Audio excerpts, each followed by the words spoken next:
No mis me sõidame hommikul tööle, keegi ei näe. Väga suur kilometraaž vist ei tule. Kilometraaž on meil väike.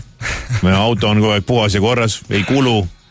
Saate pärast uue pähe või tema autona maha müüa. Ma olen vaadanud mingitel aastatel, ma arvestasin, siis mul tuli aastas 50 000 kilomeetrit.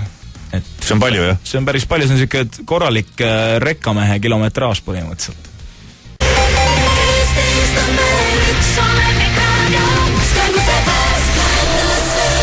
Ja Koidule veel üks laks kirja siit Arvo kirjutab meie Facebooki lehel ja ütleb, muideks, nii nimetanud rekkamehed ei sõida nii vähe kui 50 000 kilomeetrit. Meil, ehk siis rekkamees ise kirjutab sulle. Nii.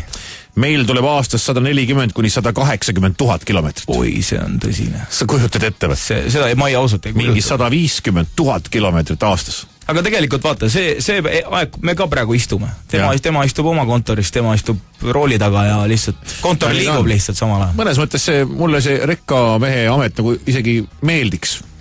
Ma olen nagu mõelnud eluaeg, et see on, vähemasti kõrvalt vaadates tundub nagu omamoodi täitsa lahe.